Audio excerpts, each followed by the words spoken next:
promène 1 heure, 2 heures, 3 heures, il ne sort pas. Si tu t'es dit, petit, il est mort à l'intérieur. Petit, il a dû rentrer quelque part. Il est mort. Et à un moment donné, voilà, il sort avec un menorah dans ses mains. Ah, je suis sorti. Ouais. Alors, qu'est-ce que tu as fait? Ben, je me suis promené. Tu m'as dit que je prends n'importe quoi que je veux. Ben là, je prends cette menorah. Titus lui dit non. Cette menorah, je la veux pour Rome. Parce que cette menorah, je vais montrer à Rome ce que j'ai fait au Beth Amikdash, que j'ai détruit le temple. Et ça, pour moi, c'est un souvenir. Je ne peux pas te le donner. Alors, rentre encore, prends ce que tu veux, prends le thé de sacrifice, si tu veux. Le Mezbeah, prends-le. Mais pas la menorah. La menorah, c'est le symbole de la Torah. Ça, non. Ça, je ne peux pas. Tout mon inyan à moi, dit Titus, c'est de montrer aux gens que les Juifs, ils ne dépendent pas ni de leur Dieu, ni de leur Torah. Ils dépendent, mettons, de Rome. Il n'y a plus de Torah, il n'y a plus de Beth Amikdash, il n'y a plus d'Israël, il n'y a plus de Jérusalem, il n'y a plus rien. Alors, cette menorah, s'il te plaît, tu la laisses à sa place, et rentre et prends autre chose. Non. Je ne peux pas. Déjà, j'ai fauté devant Dieu, que je suis rentré. Déjà, j'ai fauté que je ne mets pas la kippa. Déjà, j'ai fauté que j'ai mangé du taref. Déjà, j'ai tellement fauté dans ma vie. Maintenant, je vais montrer à Dieu que je l'aime. Cette menorah, c'est le symbole de la Torah. Cette menorah, je vais la prendre pour confirmer à tout le monde que la Torah, Am Israël Hay, la Torah, elle est vivante. Tu te dis, écoute-moi, tu es en train de donner un cours de Torah ici. Un rachat comme toi, tu nous donnes un cours de Torah. Maintenant, tu poses la menorah, tu rentres. Sinon, je vais te couper tes mains, je vais te couper tes pieds, je vais te couper en morceaux, je vais couper ta langue qu'elle a parlé. Tu vas mourir d'une mort que aucun ne peut imaginer ce qui va t'arriver. Elle dit, fais ce que tu veux, moi je ne rentre pas encore une fois. Déjà j'ai fauté en rentrant une fois, je ne veux pas refauter la deuxième fois. Et Titus, il a tué d'une manière tellement cruelle, et à chaque seconde qu'on lui coupait un membre de son corps, Yosef Mishita, il criait, il dit à Hachem, pardonne-moi les fautes que j'ai fait avec ce doigt, pardonne-moi les fautes que j'ai fait, jusqu'à la fin, lorsqu'il lui coupait la tête, et la fille Shema Israël, une voix du ciel qu'elle sort, elle dit, Yosef Mishita, tu as Helek l'Olam Haba.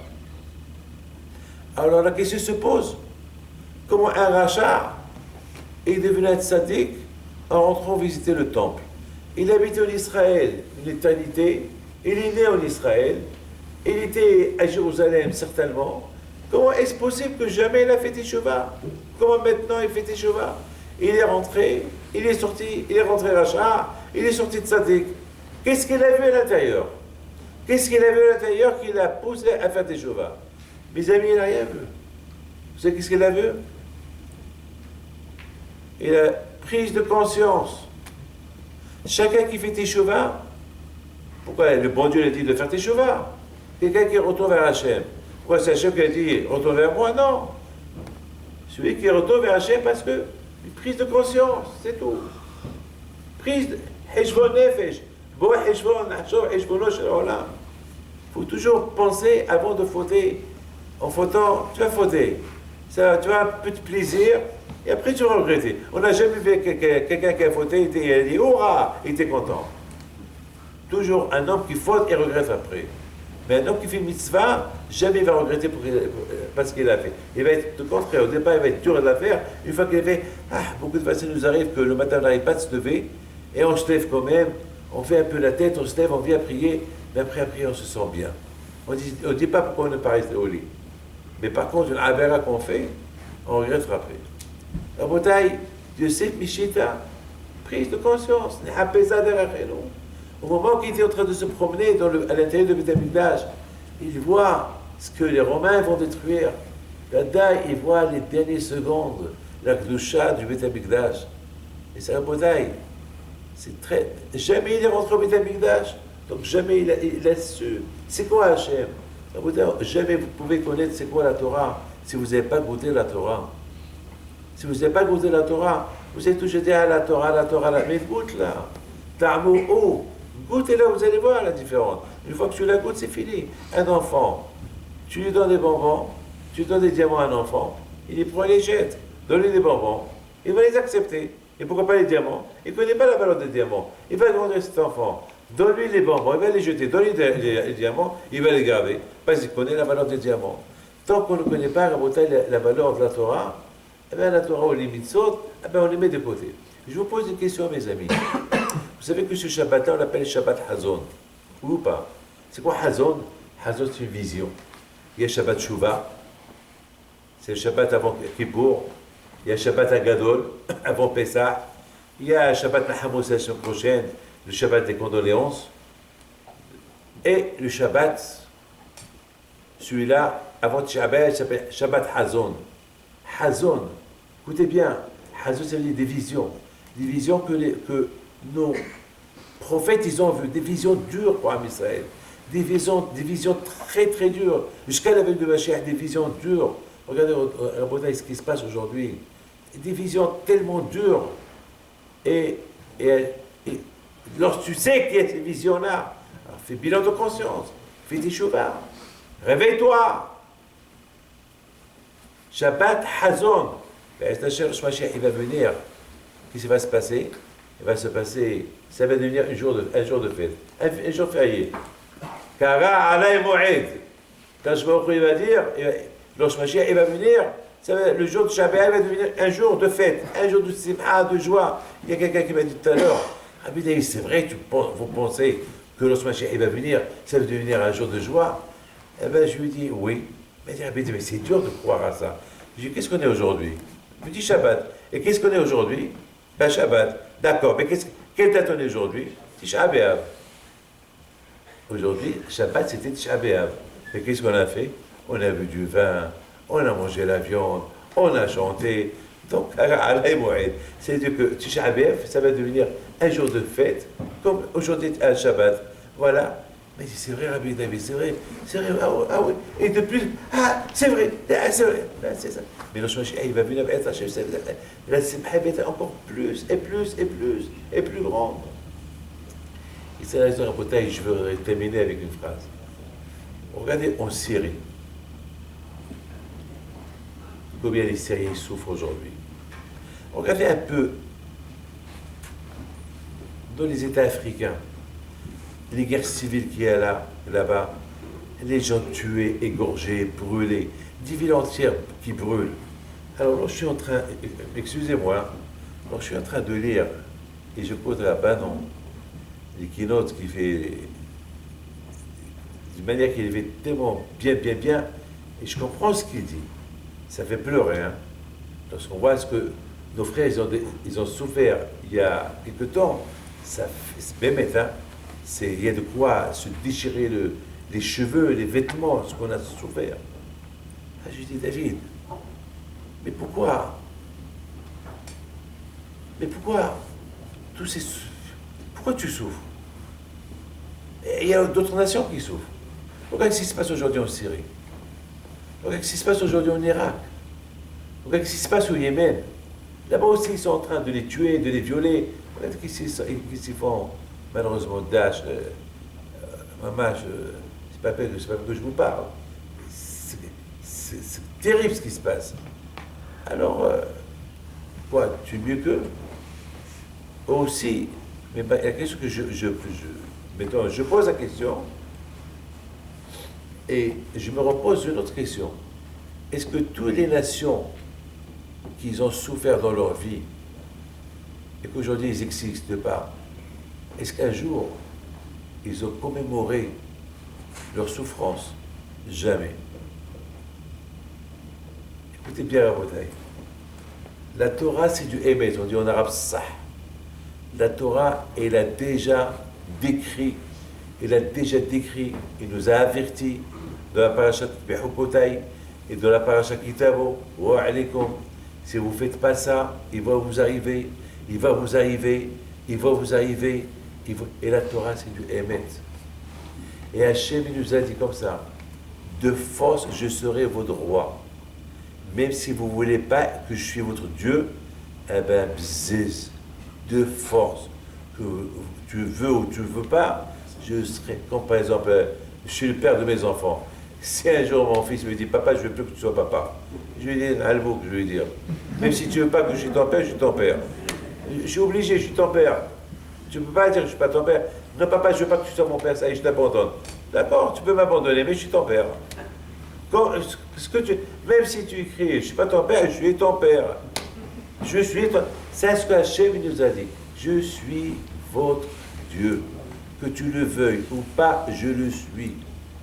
Si tu ne me suis pas, voilà ce que je vais te faire. Et si tu me suis, voilà ce que je vais te donner comme récompense. Ça veut dire à Botaï, on n'a pas le choix.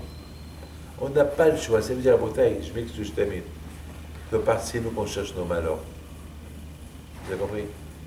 C'est nous, quelque part, on cherche un peu nos malheurs. Sachant que ces malheurs où on est aujourd'hui, on nous les a déjà avertis. On ne peut pas les échapper. Il y a beaucoup de nations à Botaï, il faut souffrir, ça y est, ils ne sont plus là, ça passe à l'oubli. Regardez à Botaï, vous connaissez bien les histoires. Regardez à Botaï, vous connaissez, c'est pas le même. Rome, l'ancien Rome, Moab, Ammon, surtout ces nations-là, des milliers de nations, ils sont partis, ils n'existent plus aujourd'hui. Il y a un seul peuple qui existe encore, parmi tous les peuples, Am Israël. Parce qu'Am Israël, donc la Torah, elle est émette, et Hachem, il est émette, et Hachem, il est là, et Hachem, il vit, et la Torah, elle est là, et la Torah, comme ça, Am Israël. Donc, il ne faut pas qu'on cherche nos malheurs nous-mêmes. On n'a pas le choix. On n'a pas le choix. On n'a pas... D'autres nations, ils vont accepter. Voilà. Devenez, changez votre religion, d'accord. Et voilà. Et ils vont céder, ça y est. Non, mais ça ne peut pas. Si on ne continue pas avec notre Torah et notre religion, on est encore puni. Et on est encore puni. Parce que, Akadosh Baruch Hu, il a promis à Abraham, Yitzhak et Yaakov, de leur descendance, il créera une nation qui s'appelle Am Israël. C'est tout. Donc on n'a pas le choix. On n'a pas le choix. Donc puisqu'on n'a pas le choix, alors on est happé ça derrière nous. Alors faisons un bilan de conscience. Faisons un bilan, on se réveille. Alors, il faut qu'on se réveille. Et en Botaï, il faut savoir une chose, je termine. On n'est pas très loin de la Géoula. Mettez ça dans votre... Mon père, Alav Shalom, quand c'était vivant, il croyait qu'il allait voir un Mashiach dans sa vie. Quand Papa Saleh aussi, il croyait qu'ils avaient ils étaient, lorsque je parlais avec mon père, beaucoup de fois, lorsque je le voyais parler, on dirait que je vivais pendant qu'il parlait, que ça et Mashiach, il va venir d'une seconde à l'autre. Et chaque fois, il me dit, David, c'est quoi les informations de le monde?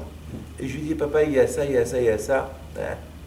On est encore loin de Mashiach. Et il y a papa, il y a ça. Eh bien ça peut déclencher la vie de Mashiach. Et beaucoup de fois, mon père, la Shalom, il avait cette émouna qui vivait. Malheureusement, il est parti, mais il est parti avec l'émouna qu'il allait venir. Mais l'émouna, il nous l'a laissé à nous. Donc, on continue avec cette émouna qui va venir. Mais en beauté, aujourd'hui, notre époque aujourd'hui, regardez comment le Satan, il est spectaculaire, intelligent, le Satan.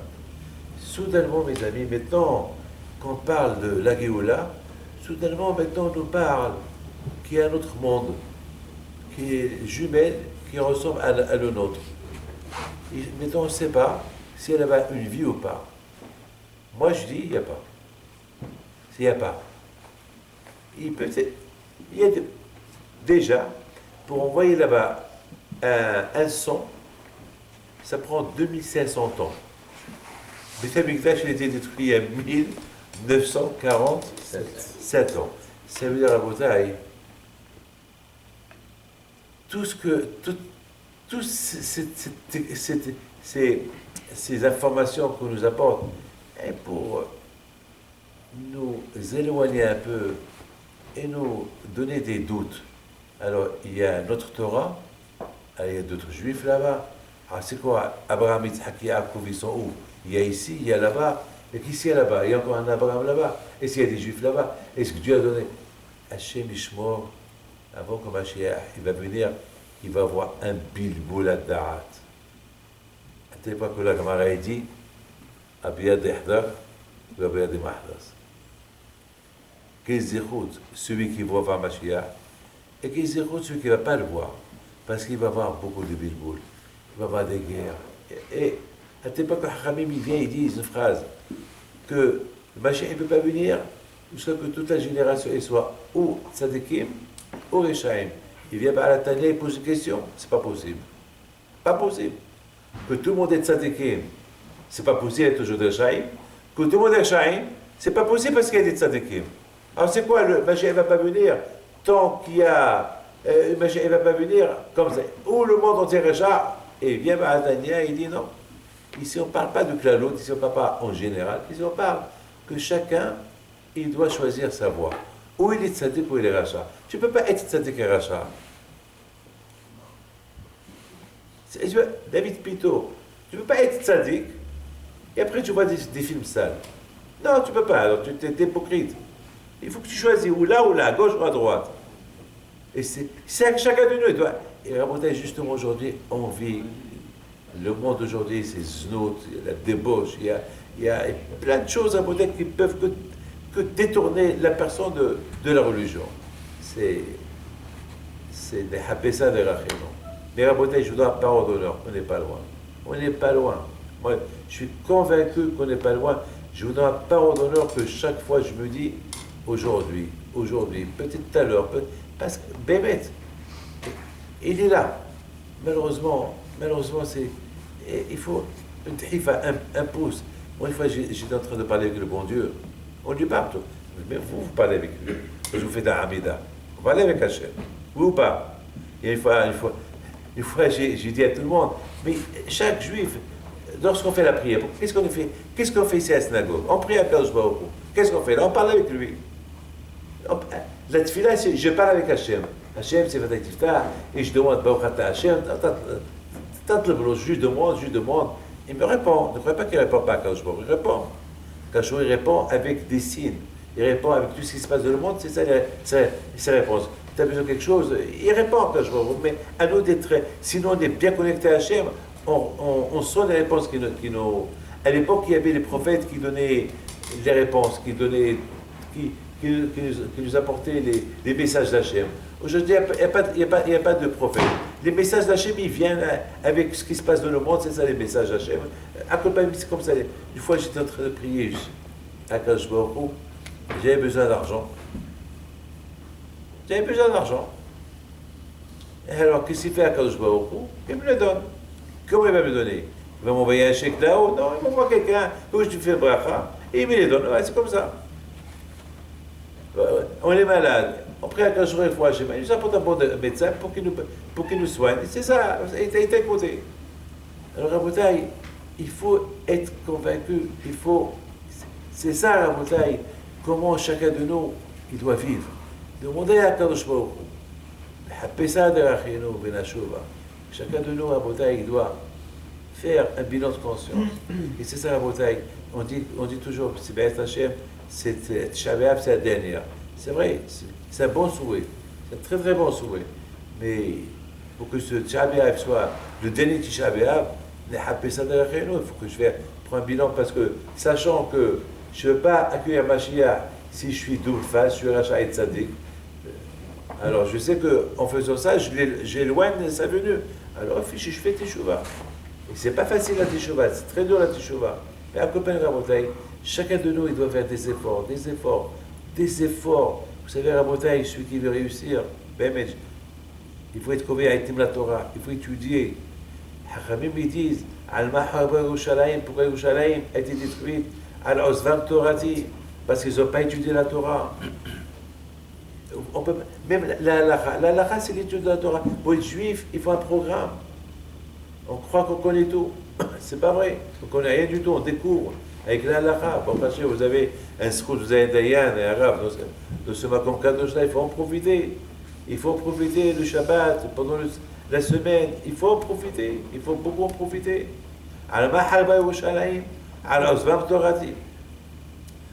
C'est la raison, Rabotai, pourquoi pendant Shabbat, je termine, on n'a pas le droit d'étudier la Torah. Alors, c'est pourquoi? Pourquoi on n'a pas le droit d'étudier la Torah? Alors, on nous dit, parce que la Torah, elle nous rend heureux. Je vous pose une question. Une fois, j'ai bombardé une communauté. Je lui dis, on va étudier un peu la Torah. Une communauté, je ne peux pas vous dire où. Alors, il y avait d'autres, ils m'ont dit, mais c'est péché. Je dis, non, non, on peut étudier. Ils m'ont dit, mais c'est péché. Je dis, où c'est écrit c'est péché? Eh bien, tout le monde dit que c'est péché. Alors, je dis, moi, je vous dis que c'est pas péché. Venez, on va étudier. Et on prend les coins, on va étudier. Alors, ils me disent, mais c'est péché. Je dis, mais moi, je suis Rabbi David, je vous dis que c'est pas péché. Viens, on va étudier.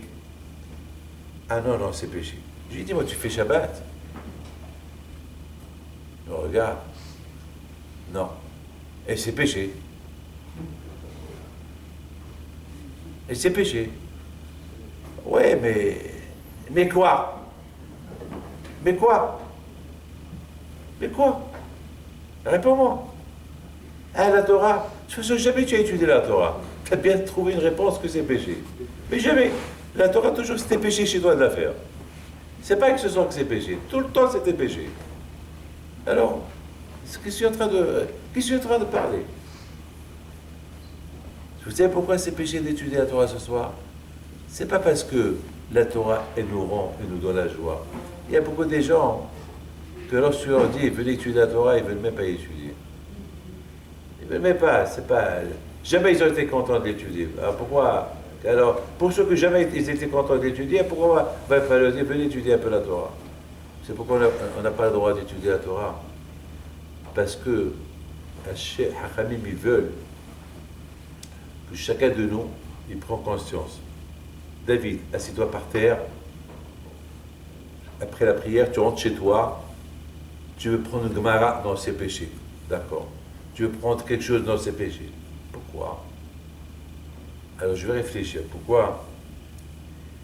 C'est à cause, c'est comme un enfant.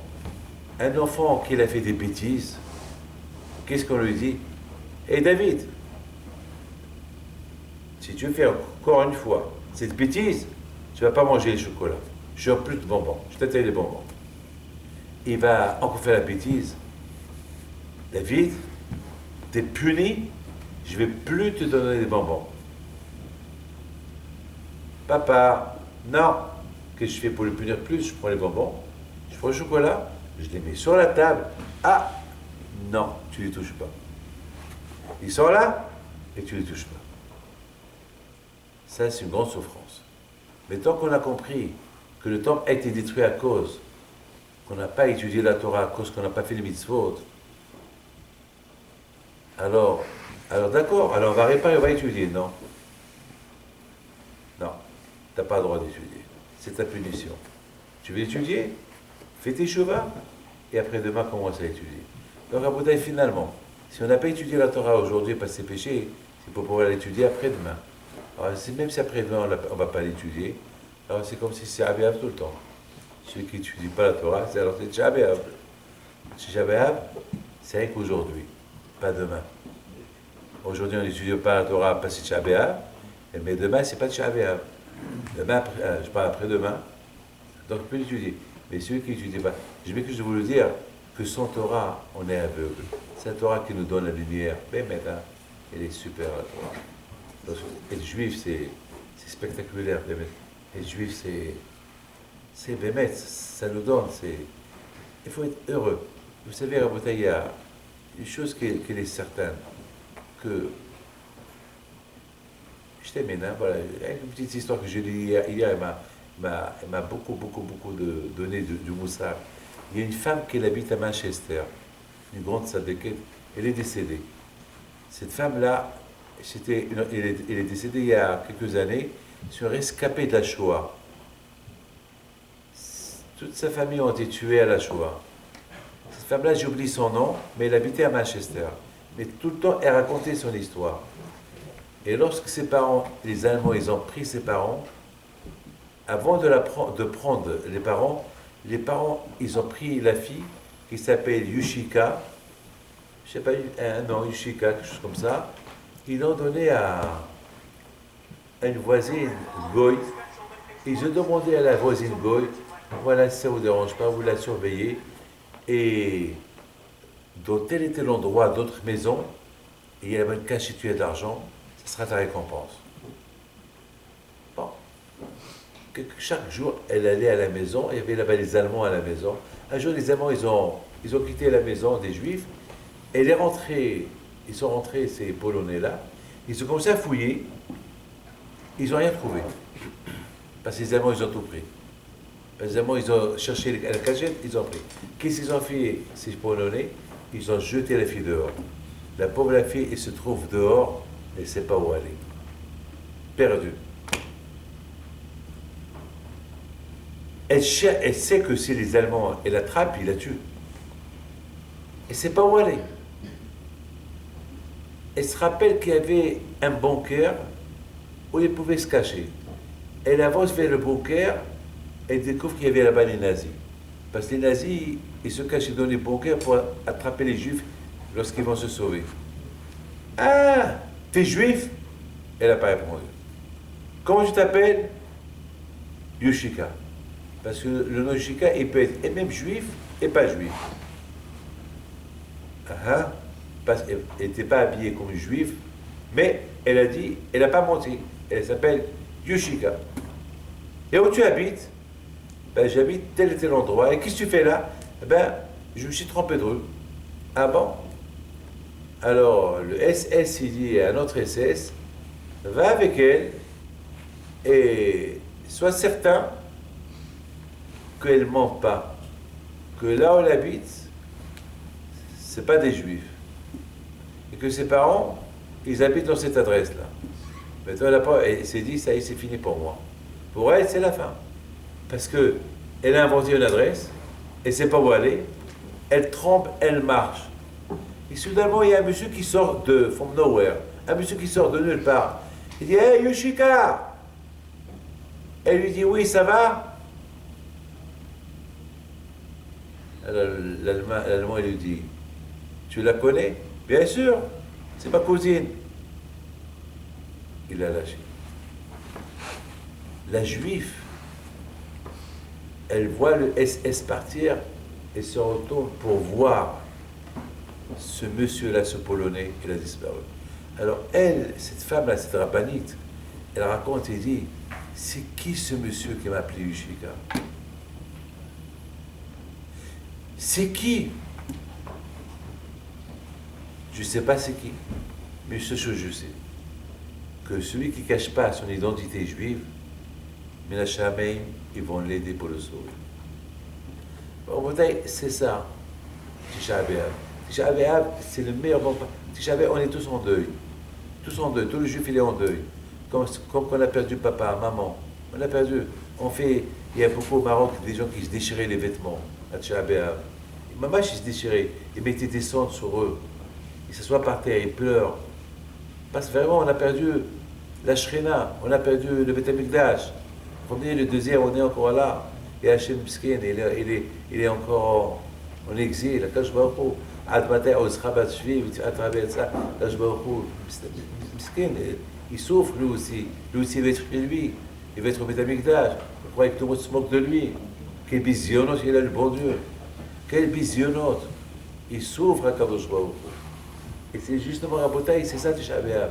C'est pendant ces moments-là, Tov Lechet Evita Evel, mais Lechet Evita Mishtiti Shtuma Melech. Et aujourd'hui, on est tous des Avelim, ce Chobab Beth Amikdash. Donc c'est un bon moment de Teshuvah, c'est un bon moment de prise de conscience, c'est un bon moment qu'on peut permettre se rattraper et approcher la venue de Mashiach, qui sera B'ez Hashem, B'yameinu, Amen, Keneratson. Shahrit à 8 heures.